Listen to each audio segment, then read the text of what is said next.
você está no canal da Igreja CI. Você vai ouvir agora uma palavra do Evangelho do Nosso Senhor que pode transformar a sua vida. Antes de liberar o vídeo, eu quero pedir para que você se inscreva no nosso canal e compartilhe, para que mais vidas sejam abençoadas. Agora sim o vídeo será liberado. Que Deus te abençoe. Verso de número 26. Palavra do Senhor que diz assim: ao homem que o agrada, Deus dá sabedoria, conhecimento e felicidade. Quanto ao pecador, Deus o encarrega de ajuntar e armazenar riquezas para entregá-las a quem o agrada. Amém? Pai, nós te louvamos, Senhor. Obrigado pela tua palavra, obrigado pelo teu favor, pelo teu amor sobre a nossa vida. Santo, Senhor, é o teu nome, santa é a tua palavra, onde nós depositamos a nossa esperança, a nossa confiança, e ela é comprovadamente genuína e não decepciona ninguém que crê que ela, avivada pelo teu Espírito, é vida e eficácia sobre nós. Então nós te pedimos, Senhor, que a tua palavra nos dê vida e seja eficaz no nosso dia a dia, até que um dia nos encontremos com o Senhor, iluminados neste caminho de um mundo tenebroso, mas não tropeçaremos, porque ela é de fato a luz para o nosso caminho. No teu nome nós oramos, Senhor, em nome de Jesus. Amém. Graças a Deus. Amém. É no mínimo curioso a porção que você acabou de ler agora aí.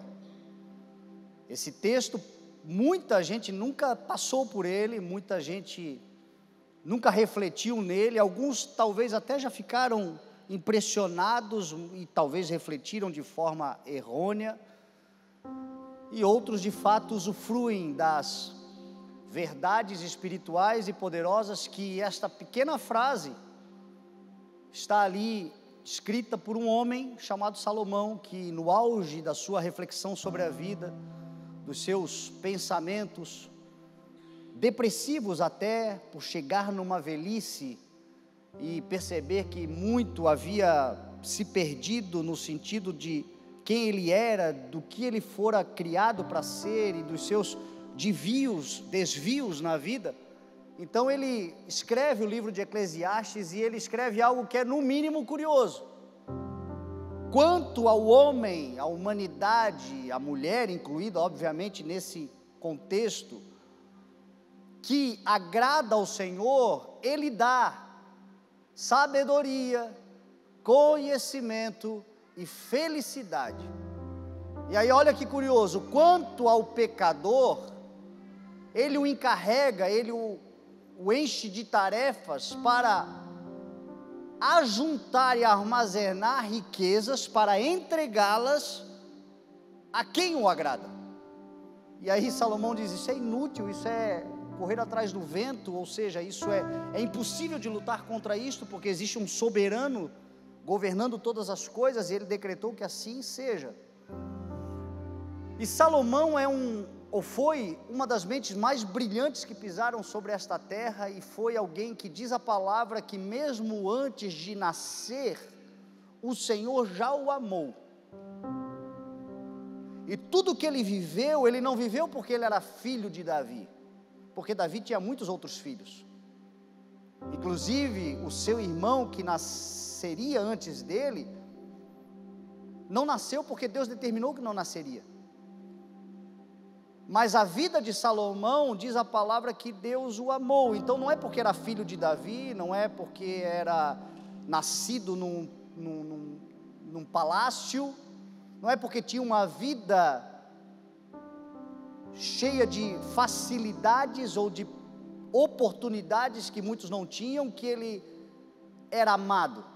Ele era amado porque era amado. Deus decidiu amá-lo, exatamente como nós. Deus decidiu nos amar antes mesmo de nós nascermos. Deus decidiu nos amar antes mesmo de nós expressarmos qualquer tipo de amor ao Senhor. Portanto, o amor de Deus não é uma reação ao nosso amor. Ele nos amou primeiro. A palavra diz que Ele nos amou primeiro. Ele nos amou e nos trouxe para esta terra para que pudéssemos cumprir uma missão, porque este que nos amou também nos deu uma missão para glorificação do seu nome, para usufruto desta vida de forma plena. Não há nada que você possa fazer para Deus te amar mais. Não há nada que você faça que Deus possa te amar menos. Deus te ama, primeiro porque Ele é amor. Ele te ama porque a graça dEle está sobre você. Agora, obviamente que dependendo das nossas ações, a gente pode entristecer o Senhor, a gente pode decepcionar o Senhor, a gente pode trazer sobre nós consequências, não porque existe um Deus raivoso querendo se vingar daquele que não lhe devolve amor, mas porque a própria semeadura, que é uma lei universal, dependendo do que eu semear, tudo aquilo que eu semear, certamente eu vou colher. Então, às vezes, meu irmão, em consequência das nossas próprias escolhas, nos levam a desfrutar de frutos amargos. E não é Deus punindo, somos nós rejeitando este amor, somos nós virando as costas para este amor. A primeira coisa que a gente percebe aqui é que Salomão viveu tudo o que viveu, e nós vamos ver aqui alguém que esta palavra se tornou uma realidade sobre a sua vida. Deus deu a ele sabedoria, conhecimento e felicidade. Deus deu a ele riquezas como nenhum outro teve. Deus fez a ele transferências de riquezas abundantes e extraordinárias de outros reinos que iam prosperando em Israel. Deus fazia isto, primeiro porque amava, primeiro porque amou. Então, Deus que nos ama, Ele nos abençoa também. Não duvida do amor de Deus, porque talvez a circunstância não seja agora favorável. Salomão viveu coisas favoráveis, mas começou também passando por diversas tribulações e problemas que provavelmente não indicariam, nada do que ele viveu anteriormente indicaria que ele desfrutaria de tudo que desfrutou, mas, pelo que eu percebo, olhando a sua história, ele nunca duvidou do amor de Deus. Então não duvide do amor de Deus, e porque ele nunca duvidou do amor de Deus, isto, de certa forma, já começou a agradar a Deus. Começou a agradar a Deus porque Deus olhou e viu reciprocidade. E quando Deus começou a olhar e ver a reciprocidade, diz a palavra que quando ele foi, em 1 Reis capítulo 3, ungido rei de Israel, ele estava completamente inseguro, vulnerável, ainda sofrendo oposições de pessoas que dentro do reino de Davi conspiravam para tomar o seu trono, ainda muito instável. E diz a palavra que um dia Deus apareceu a ele num sonho, e no sonho Deus perguntou a ele: o que você quer? Peça-me o que você quiser e eu te darei. Eu fico pensando, se o Senhor chegar hoje para nós e dizer assim: peça o que você quiser, pede, o que nós pediríamos ao Senhor? Você já fez essa reflexão? Talvez o Senhor nem se apresentou ainda, dizendo a você: peça qualquer coisa e eu vou te dar. Mas Jesus também ensinou que mesmo que o Senhor não diga, é para a gente chegar ao Senhor e dizer: Senhor, preciso disso, preciso daquilo. Jesus ensinou: peçam e vos será dado, busquem e vocês encontrarão, batam e a porta vos será aberta. Pois todo aquele que pede recebe, todo aquele que busca encontra, todo aquele que bate a porta lhe será aberta. Mas é Tiago quem diz que muitas coisas a gente pede e não recebe, porque pedimos por motivos errados. Então não se trata de Deus não ouvir a oração, não se trata de Deus não querer abençoar, se trata de um coração enganoso, de alguém que pensa que está agindo corretamente, mas está completamente equivocado no seu pedido. Agora, se Deus chegasse para nós e dissesse: peça, o que nós pediríamos? A palavra diz que Salomão fez um pedido que agradou demais ao Senhor. Salomão chegou para Deus no sonho e disse: eu preciso de discernimento, eu preciso de um coração que pratique justiça, eu preciso de sabedoria para governar este povo que não é meu, é teu. E isto é demasiadamente importante, porque eu sou só um jovem rei, e eu não sei o que fazer. A atitude de Salomão foi uma atitude de pedir a Deus o que estava diretamente ligado ao seu propósito de vida. Agradou a Deus porque a sua oração era uma oração conectada com a sua missão. A sua oração não era uma oração de um distraído. A sua oração foi uma oração de conexão plena e de pedido de ferramentas necessárias para que ele pudesse exercer aquilo que Deus havia colocado na sua mão. Qual é a oração que agrada ao Pai? Oração de propósito. Oração que conversa com o que você carrega. Oração que tem a ver com a missão que você já carrega, que você já tem. Oração que diz respeito a potencializar ou habilitar ou trazer ferramentas que vão facilitar o trabalho, promover o trabalho, executar com excelência o trabalho. Que trabalho é este? O trabalho que Deus confiou na tua mão. Qual foi o trabalho que Deus confiou na tua mão? Ou qual é a promessa de um trabalho, de uma missão, de um projeto, de algo que o Senhor vai fazer, o que prometeu fazer? Em nome de Jesus, a partir de hoje, comece a orar através de palavras que sejam direcionadas a isto,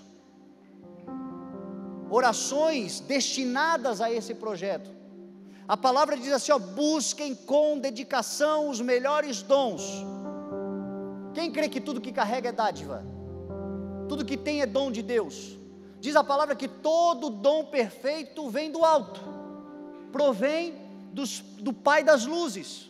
Ou seja, a nossa oração precisa ser intencional. O nosso sonho, porque esse homem não estava nem orando, esse homem estava sonhando. Não sei se você costuma sonhar dormindo ou acordado. Eu sonho das duas formas. Sonho dormindo, sonho acordado. Mas me exercito a discernir se o sonho não é uma fantasia, e se o sonho tem a ver com um propósito. E orar intencionalmente vai nos habilitando, porque Deus quer dar dons à sua igreja e ao seu povo. A palavra diz que Jesus Cristo, quando ressuscitou, foi aos céus, deu dons, distribuiu ferramentas. Meu irmão, o dom é a ferramenta que facilita o propósito, que facilita o trabalho. Você vê muita gente fazendo muita coisa, mas quando você vê alguém dotado para fazer aquela coisa, parece que é fácil o que está fazendo. Você olha e diz: meu Deus, parece fácil. Por quê? É um dom, é uma graça que carrega, é algo que recebeu do Senhor, que aperfeiçoa, que treina, que qualifica, mas você percebe que tem ali uma facilidade para fazer o que faz, e essa facilitação foi Deus quem deu. E Deus quer dar para você, Deus quer te dar facilitações, de modo que você possa correr mais rápido do que os adversários, de modo que você possa fazer com excelência aquilo que você faz.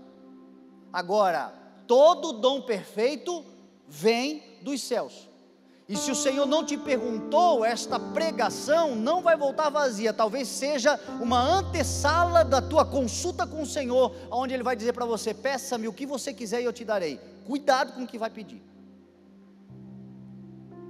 Pede direito, pede bem, peça com propósito, peça com prioridade, e você vai ver que as demais coisas vos serão acrescentadas. Busquem, pois, em primeiro lugar o reino de Deus e a sua justiça. o reino de Deus, o governo do Senhor, a vontade de Deus, o plano de Deus, no qual diz a sua palavra que nós em Cristo Jesus reinamos com Ele, governamos com Ele. Vocês, porém, são geração eleita, sacerdócio real. Jesus Cristo é o único que é sacerdote e rei e sacerdote, e nós nele somos também sacerdócio real.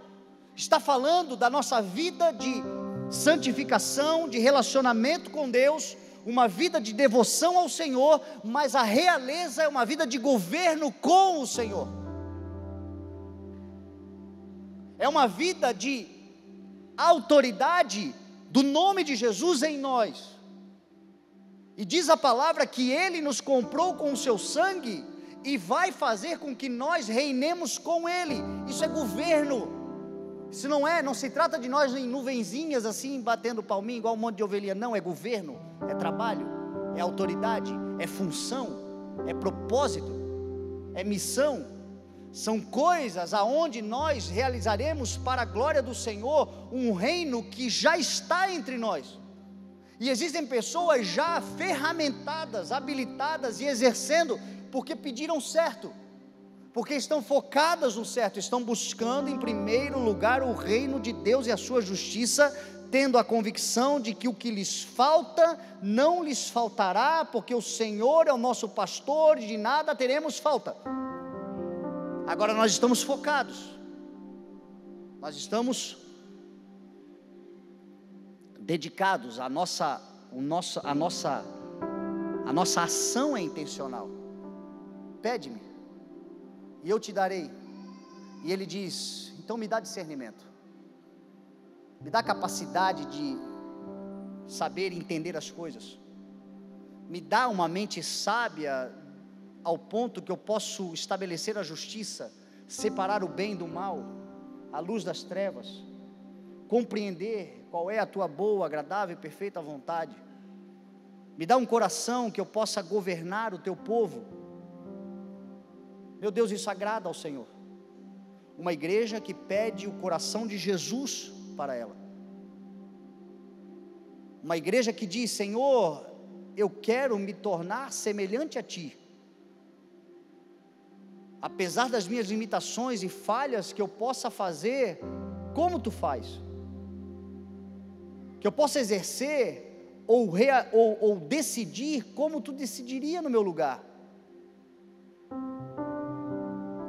Esta é uma oração que nós devemos fazer. Senhor, o que Tu farias nesse momento, na decisão que eu tenho que tomar? Eu tenho uma decisão profissional para essa semana. Senhor, qual seria a tua decisão se tu estivesses agora aqui no meu lugar? O que tu falaria para minha esposa se eu tivesse que responder, se tu tivesse que responder o que eu preciso responder agora? O que tu falaria, Senhor? O que tu falarias para o meu marido, se eu tivesse que dar uma palavra agora para o filho, para o pai, para o patrão, para o empregado, para o pastor, para a ovelha? O que tu farias, Senhor? Se nós buscarmos ter o coração de Jesus, nós vamos andar como Cristo andou. E se nós andarmos como Cristo andou, não há outro lugar para chegar senão no lugar onde Ele está, tal como Ele. Em meu nome vocês farão as mesmas obras. Quando Jesus disse que em seu nome nós faríamos as mesmas obras, Ele estava falando do seu ensino, da sua trajetória, da sua vida, da autoridade que Ele carrega, que Ele foi dada e que Ele transmitiu sobre nós, um direito legal de representação. A autoridade é um direito legal de representação. Eu não represento a mim mesmo, eu represento o nome de Jesus. Se eu represento o nome de Jesus, não é o que eu quero, é o que Ele quer. Já não vivo eu, é Ele que vive em mim. Já não é o que eu penso ou o que dizem as ideologias, é o que Ele está determinando. Então eu busco saber qual é a sua palavra, o seu ensino. Meu irmão, nós vamos acertar todas não, mas se isso estiver dentro de nós vamos errar muito menos. Muito menos. Porque uma decisão tomada, o que Jesus faria? Vai nos livrar de tanta confusão, e vai nos colocar em tantos lugares que nós nem imaginaríamos chegar lá, porque nós vamos andar conforme Ele andou, e vamos chegar aonde Ele está, e vamos governar com Ele. Foi por isso que Salomão agradou.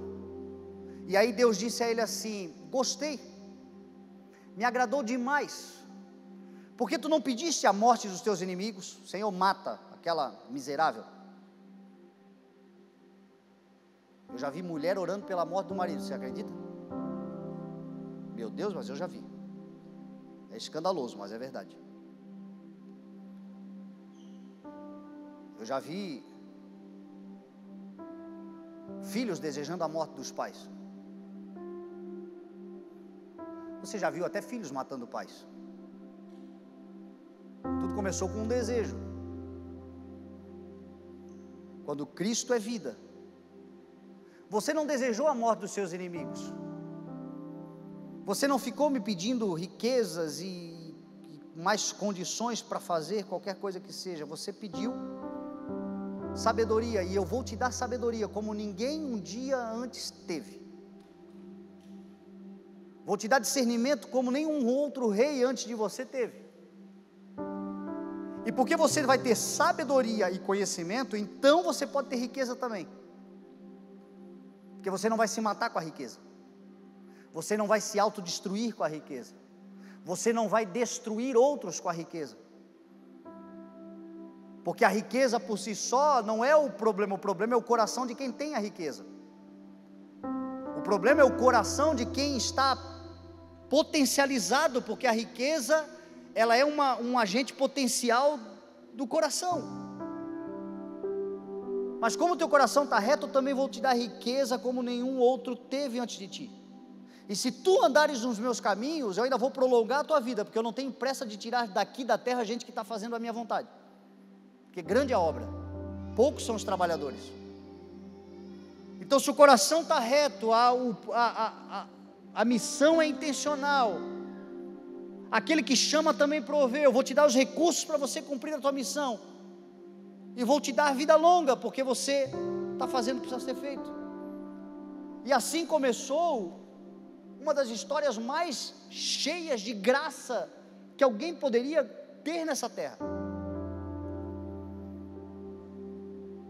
E no meio do processo, se você conhecer a história de Salomão, você vai ver que ele foi se desviando. Como é que ele se desviou? Começando a desobedecer os mandamentos, os decretos do Senhor. Dizem que o poder corrompe, o dinheiro corrompe. Mas por que corrompe? Porque normalmente, quando você não tem nada, você consulta a Deus por tudo. Quando você tem alguma coisa, Deus já é relativizado em algumas decisões, nem precisa mais, porque eu tenho como pagar, eu tenho como definir, eu tenho como fazer. E já que eu posso escolher como fazer, porque o dinheiro me proporciona isto, o coração decide, mas o coração é enganoso. E este homem agora, diz a palavra, ele começa a se desviar, começa a se corromper. E a pergunta que fica é: Deus deixou de dar riqueza? Deus deixou ou tirou dele toda a sabedoria? Deixou de viver uma vida de todos os seus dias nessa terra? Não deixou, sabe por quê? Porque dom e chamado é irrevogável. Deus não é o Deus que tem problemas psicológicos, de autoimagem ou de necessidade de autoadoração, que Ele te dá uma coisa e te tira, te dá e te tira. Ó, deu, pega aqui o presente, agora você não está se comportando, eu vou tirar de você. Não. Chegará um dia em que nós prestaremos contas de tudo quanto o Senhor tem nos dado. Mas aquilo que Ele nos dá é irrevogável. Deus pode demorar muito para te dar algo, mas depois que Ele te der, é teu até o dia do encontro no seu trono, onde prestará conta daquilo que Ele te deu. E é aqui que muitos de nós nos equivocamos, porque a gente acha que o talento nos aprova, que o dom Deus está nos aplaudindo, que o fato de as coisas estarem dando certo, Deus está nos aprovando. Deus não aprova a nossa performance, Deus aprova a nossa obediência. Deus não aprova a nossa capacidade, Deus aprova a nossa humildade. Porque o humilde é aquele que reconhece que, apesar de carregar grandes poderes, não passa de humus, não passa de terra, não passa de pó. Não é uma autocomiseração, um vitimismo, nem um problema com a sua autoimagem, nada disso. Complexo de inferioridade, não, mas é reconhecimento da sua fragilidade. Tenho poder exatamente por causa da minha fraqueza. O poder de Deus se aperfeiçoou na minha fraqueza. Digo fraco, eu sou forte, mas é porque a força do Senhor está em nós, porque sem o Senhor nós não passamos de pó. E os talentos e os dons podem nos embriagar. E Salomão viveu o que todos nós podemos viver: uma embriaguez por conta da qualidade e da quantidade de dons. Eu costumo dizer que quando Deus resolve abençoar, Ele exagera. Nós passamos por vale de sombra de morte, nós passamos por dificuldades. Quantos de nós já passamos aqui por falências, por problemas graves, por crises financeiras, emocionais? Mas quando Deus resolve abençoar, Ele não só abençoa, como Ele transborda, Ele arranca pelas raízes toda a amargura, e Ele faz de uma forma que a gente consegue até dar graças a Deus, e nem foi tão duro assim. Quando Deus resolve abençoar, Ele exagera, porque Deus é uma fonte inesgotável de bênçãos. Deus é um abençoador. Agora, a bênção pode entorpecer. O vinho da alegria, ele é para celebrar, mas ele pode no final morder como serpente, dependendo da dose, dependendo da quantidade, dependendo de como a gente lida com isso. E Salomão então, ele viveu esse período de um desvio, de uma conturbação, de um problema emocional, e o livro de Eclesiastes é uma tentativa, inspirado por Deus ainda, de impedir que nós erremos nos mesmos erros. Quando Deus nos chamou como pastores para exercermos a missão que o Senhor nos deu, o Marlon está comigo desde o início, e muitas vezes a gente já conversou sobre isso, que aqueles que vieram antes de nós tiveram a capacidade, ou vamos dizer assim, a paciência, a misericórdia de Deus de errarem o que nós não podemos errar, de cometerem erros e ainda permanecerem em pé, que nós não podemos cometer. E por que nós não podemos cometer? Porque eles não tinham, muitos deles, uma referência passada que mostrasse a consequência do erro. O advento da internet, a velocidade da informação, a capacidade que a gente tem de saber da vida de qualquer um em 5 minutos, aconteça o que acontecer em qualquer lugar do mundo, a velocidade chega, a informação chega. Antigamente, um problema, um escândalo, seja lá o que for, um pecado grave, isso passava-se anos até que se descobrisse, até que essa informação chegasse, ou seja, não havia referências das consequências e dos problemas. Hoje a gente tem isso. Hoje a gente já sabe qual é a gravidade de pastores que adulteram no corpo de Cristo, por exemplo, de gente que se corrompe, de gente que pega toda a qualidade e o poder dos dons que Deus dá e não valoriza isto. A gente vê imediatamente a consequência. É por isso, como nós temos a referência do que deve ser feito e do que não deve ser feito, a quem mais é dado, mais é cobrado. O livro de Eclesiastes é o livro de um homem sábio, poderoso, rico e frustrado, porque com toda a sabedoria, com todo o poder e com toda a riqueza, deu conta de se amargurar. O capítulo 2, ele está o tempo todo dizendo: que coisa inútil, eu vou trabalhar, e eu vou deixar para quem não fez nada por isso, e quem garante que essa pessoa será sábia como eu fui? E qual é a diferença entre mim e um tolo? Porque eu, com toda a sabedoria que eu tenho, o tolo sendo tolo, ele vai morrer e vai para o mesmo lugar que eu vou. Que coisa inútil, que correr atrás do vento. É um cara que descobriu que a felicidade não está nas coisas, que a plenitude de vida não está no que pode se ter, mas em quem pode ser no Senhor. E agora ele está acordando, e creio eu que arrependido está trazendo agora um ensinamento para os jovens, dizendo: não errem no mesmo erro, não cometam o mesmo engano, agradem ao Senhor, vivam uma vida de agradar ao Senhor, porque se o Senhor se agradar de vocês, aquele a quem o Senhor se agrada, Ele dá sabedoria, conhecimento e felicidade.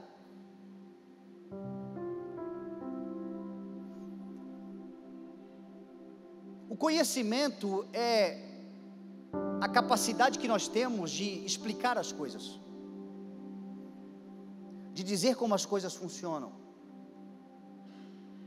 A sabedoria é a capacidade de criar as coisas. E a Bíblia está dizendo que Deus quer dar sabedoria e conhecimento. Fazendo um exemplo bem simples, conhecimento é você apresentar um carro a alguém e explicar como ele funciona, mostrar todos os seus acessórios, tudo que o carro tem como item de fábrica, dirigir muito bem o carro, mostrar as qualidades e a performance daquele carro. Você tem conhecimento para isso. Sabedoria é criar o carro. Foi quem criou, quem do nada teve uma ideia que ninguém teve. E a palavra está dizendo que o Senhor quer te dar sabedoria e conhecimento. Sabedoria para criar, sabedoria para desenvolver algo novo. Uma vez eu estava orando ao Senhor, e o Senhor falando ao meu coração sobre a igreja, sobre as coisas do reino de Deus, e o Senhor nos deu uma palavra que nós seríamos vanguarda, que nós estávamos sendo levantados por um tempo onde nós traríamos, sem mudar as bases, sem mudar os elementos fundamentais da fé, mas traríamos novos métodos para alcançar uma nova geração. Ontem ainda eu estava falando com Pedro, e a gente estava vendo algumas comunidades, igrejas que nos seguem, e a gente estava celebrando que estavam fazendo coisas muito semelhantes a nós, porque se inspiram em nós, e isto é uma graça de Deus. Deus disse que faria isto, e este dia que o Senhor disse que faria isso, o Senhor me deu uma palavra que eu tenho pregado para a igreja. Eu tenho dito: basta uma ideia. Se você tiver uma ideia, você pode mudar a história das tuas gerações. Os filhos dos teus filhos podem ser abençoados por conta de uma ideia que você teve. Quem é que dá a ideia? Se você fizer um desenho de uma ideia, o que vai se acender? O que você vai desenhar? Uma lâmpada. Pum. Quem é a luz do mundo? Se o Senhor te der uma ideia, meu irmão, se o Senhor se agradar de ti, Ele vai te dar uma ideia. Se o Senhor se agradar do teu coração, se Ele olhar para dentro do teu coração e se agradar do que está aí dentro, Ele vai te dar uma ideia. Talvez o Senhor não te dê uma ideia, mas o Senhor te dê a capacidade de explicar muito bem uma ideia, e você vai viver muito bem com isso também. Porque a alguns o Senhor dá uma visão, a outros o Senhor dá a capacidade de explicar essa visão, e ambos vivem a plenitude, porque tem um conhecimento e uma capacidade de desenvolver essa ideia, de proteger essa ideia, de qualificar ainda mais. E para quem que o Senhor dá isso? Para pessoas que o Senhor olha e diz: me agradei do coração. A quem o Senhor se agrada, Ele dá sabedoria e conhecimento e felicidade.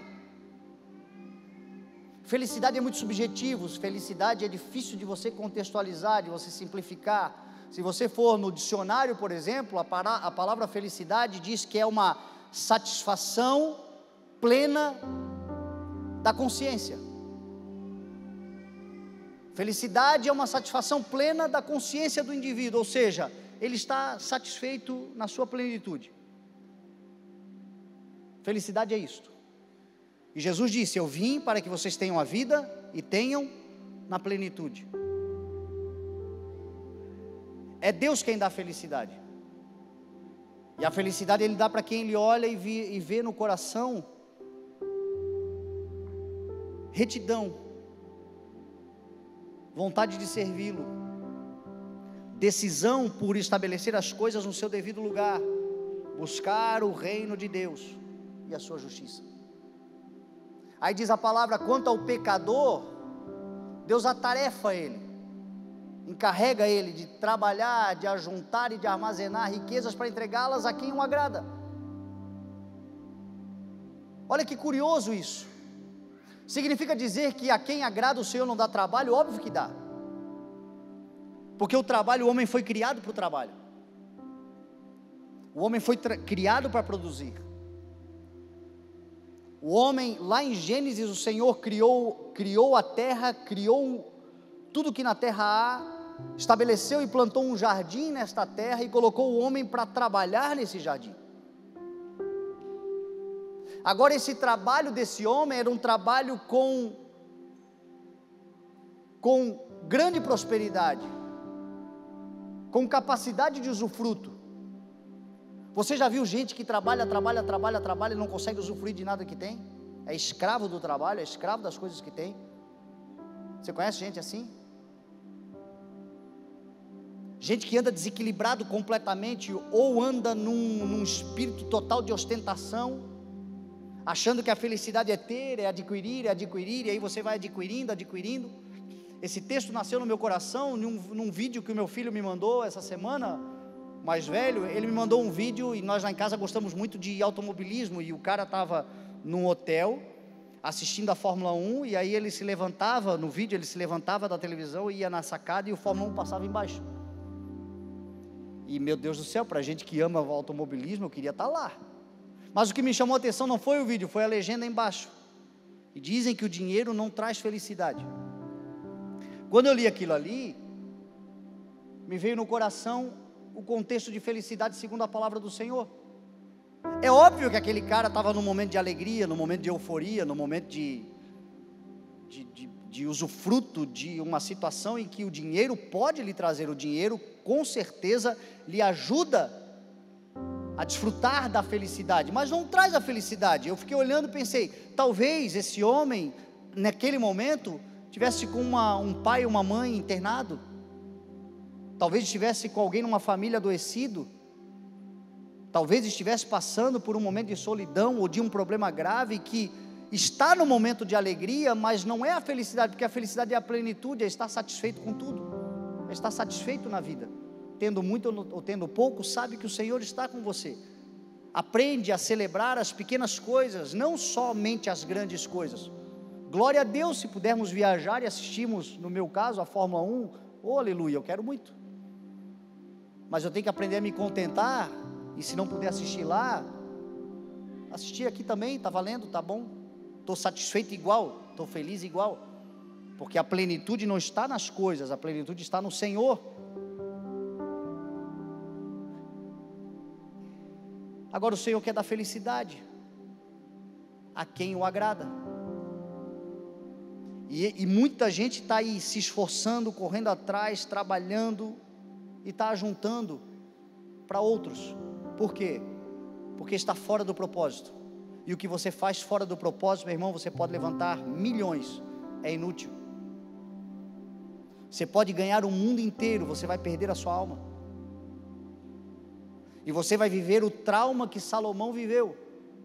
Conquistou tudo o que podia e disse: é inútil, eu perdi o prazer. Eu me lancei a projetos extraordinários, eu fiz tudo que os meus olhos desejaram fazer, e tive tudo que o meu coração desejou ter, e eu descobri que é inútil, passei a desprezar a vida,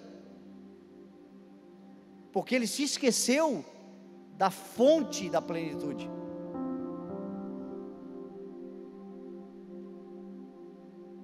E começou a sofrer porque pensou: estou ajuntando inutilmente. Para que eu estou fazendo o que eu estou fazendo? Para que eu estou trabalhando igual um doido, sacrificando a minha família? Para que eu estou trabalhando por presentes e negligenciando a presença?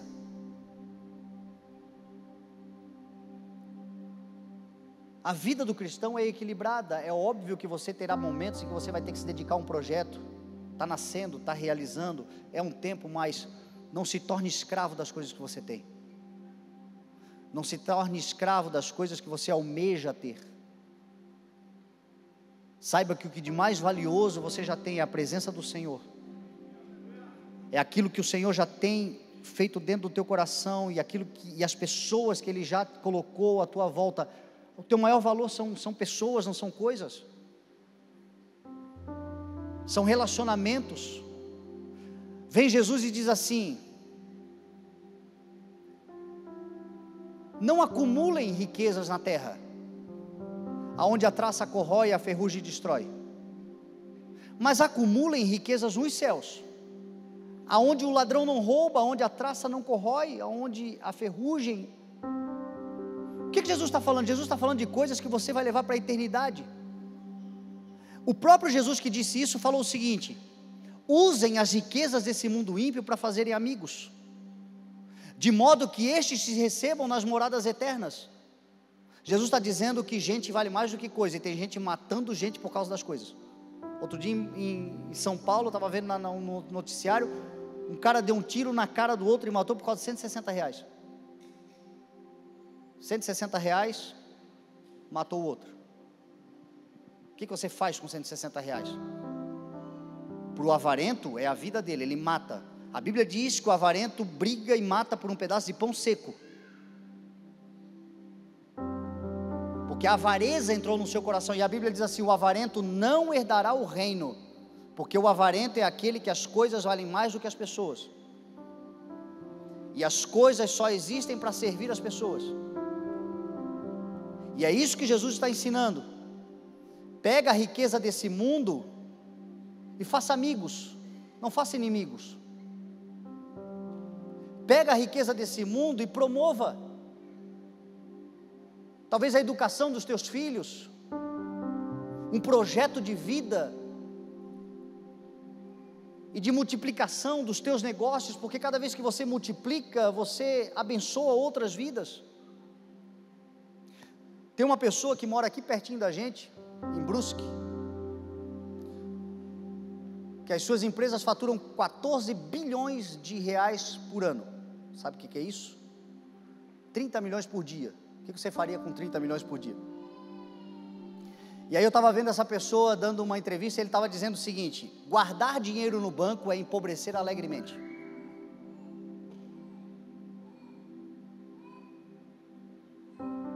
Do que ele estava falando? Sobre ficar retendo.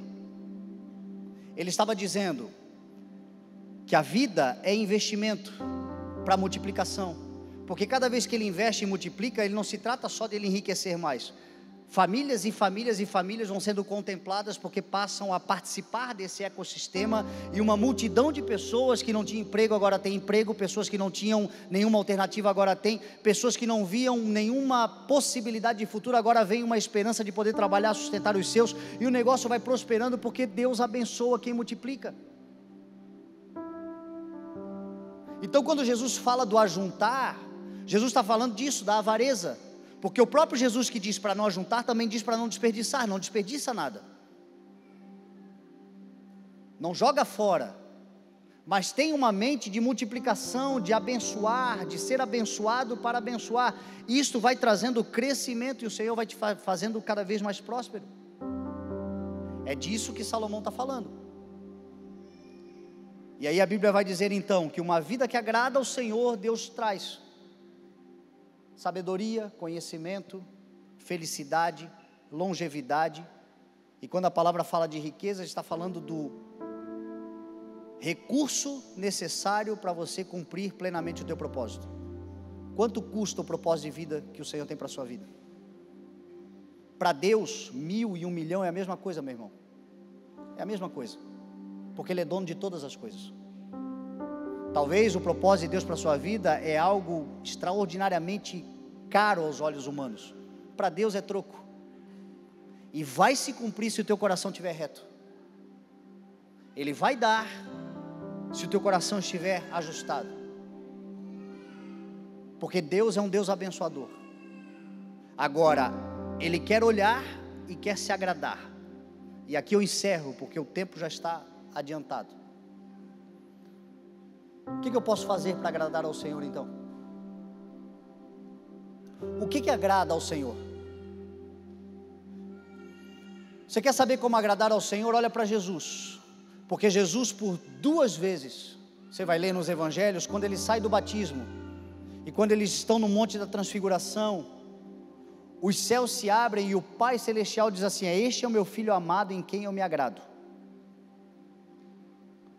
O Pai se agradava de Cristo, e aqueles que estão em Cristo, também o Pai se agrada. E Jesus é a nossa maior referência de como agradar.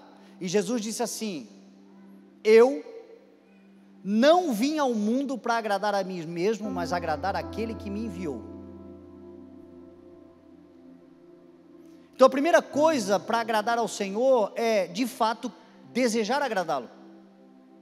É considerar se o que eu estou fazendo está agradando ou não ao Senhor. Se a vida que eu estou vivendo está uma vida de agrado a Deus. Se as decisões que eu estou tomando agradam ao Pai. Nós estamos orando para que a glória do Senhor seja derramada, eu creio poderosamente, nós já estamos desfrutando de respingos da glória do Senhor, porque o Senhor, eu estava dizendo semana passada para os pastores, nós com essa nossa ação de ter a sensibilidade da vontade de Deus, e de ter escolhido um tema que nos leva a querer a presença do Senhor, nós entramos num lugar especial no coração do Pai. O Pai se agradou, e nós estamos vendo testemunhos para todo lado já, porque Ele olhou e viu no nosso coração retidão. O que a gente quer? A gente quer relacionamento com Ele, a gente quer estar com Ele, a gente não quer fazer a nossa própria vontade, mas a gente quer fazer a vontade daquele que nos enviou. O que o Senhor quer que a gente faça? A gente está disponível e disposto a fazer o que o Senhor quer que a gente faça. Isso é buscar o reino, não é barganhar com Deus, é uma escolha sincera, porque Deus sabe olhar o coração também. Se o que você está fazendo, eu estou fazendo, é por barganha, por necessidade, ou por um coração de fato. Senhor, a minha intenção prioritária é estar contigo, é servir ao Senhor, é realizar a tua obra. Agora, o mesmo Deus que sabe que você quer fazer coisas, também sabe que você tem necessidades que te impedem muitas vezes de fazer. Ou é o tempo, ou é o recurso, ou é a capacidade, ou é o dom, ou é a inabilidade. São coisas que nos limitam. Aí Deus olha o coração e diz: eu me agradei, eu vou dar. E o Senhor vai nos capacitando, vai nos habilitando, e vai nos tornando o que nós somos chamados para ser: coluna e baluarte de verdade sobre essa terra, igreja triunfante sobre essa terra, povo escolhido de Deus, chamados para anunciar as grandezas. Como é que nós vamos anunciar grandeza que é teoria e não prática? Agora o nosso coração está em quem? No grande ou na grandeza? No eu sou ou no eu tenho? O Senhor quer alinhar o nosso coração. Não se perca. Não tenha medo dos dias que estão chegando. Não tenha medo do amanhã. Não ande ansioso por coisa alguma. Não deturpe, não destrua, não pare, não paralise, não se atemorize. Então somente creia no Senhor e deixa o teu coração, o Senhor olhar, porque diz a palavra que Ele é como uma lâmpada que sonda o nosso interior. Ele esmiuça o nosso interior, Ele olha, e se Ele ver dentro do nosso coração aquela intenção de um filho e de uma filha, que apesar das suas incapacidades, reconhecer que não sabe, reconhecer que não pode, reconhecer que não consegue, reconhecer que não tem, mas contudo dizer: Senhor, eu quero te agradar, eu quero estabelecer o que é justo, eu quero estabelecer o que é correto, eu quero governar contigo, sob o teu comando. Meu irmão, o Senhor vai dar, e vai dar abundantemente. O propósito vai se cumprir, as coisas vão acontecer, não vão nos dominar, vão nos servir. Como é que eu posso agradar ao Pai? Filipenses, Paulo vai dizer assim: sendo a atitude de vocês a mesma de Cristo, que esvaziou-se de si mesmo, vindo a ser servo, tornando-se semelhante aos homens. Você quer agradar a Deus? Sirva.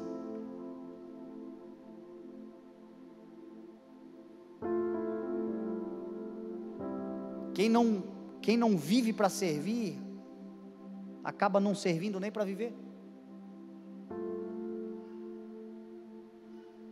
Quem não vive uma vida de serviço, de ajuda, de estender a mão, de auxiliar, de promover, uma vida de serviço, uma vida de entrega ao auxílio.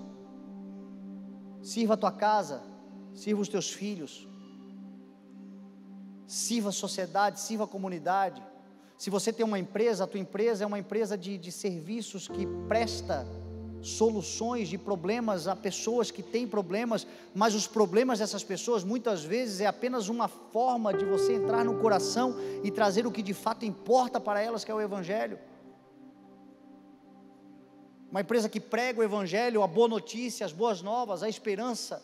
Como é que eu agrado ao Senhor? Vão por todo mundo e preguem. Eu não agrado a mim mesmo, mas eu agrado aquele que me enviou. Aquele que me enviou ao mundo. Então eu sirvo ao Senhor com tudo que eu tenho, com tudo que eu sou, com tudo que eu posso. Essa é a vontade do Senhor, que nós sirvamos a Ele com tudo que somos, podemos e temos. Ainda que você seja um empregado em algum lugar, sirva com a excelência da proatividade. Sirva mais do que te pedem, e você vai ver que você também vai se assentar num trono de glória. José nunca foi dono de nada, mas ele se tornou sempre o segundo em importância em tudo que serviu. Foi para a casa de Potifar como escravo, se tornou o segundo. Só Potifar era maior do que ele, o dono da casa. Foi para a prisão, se tornou o segundo. Só o carcereiro era o chefe das facções dos presídios do Egito. Servia. Foi para o palácio do faraó, se tornou o mais importante abaixo do faraó. Ninguém fazia coisa alguma sem consultar José. Mas você vai ver José no presídio, você vai ver José na casa de Potifar, você vai ver José no palácio, você vai ver José desde antes da sua prisão, servindo ao seu pai, servindo com excelência, servindo com proatividade, servindo. O Senhor o conduziu a lugares altos. Provérbios vai dizer assim: você já viu alguém habilidoso no seu trabalho?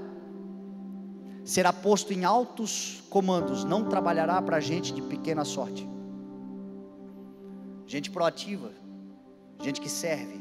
Meu irmão, se o Senhor olhar em nós e não ver preguiça, ver proatividade, Ele vai se agradar e Ele vai nos abençoar.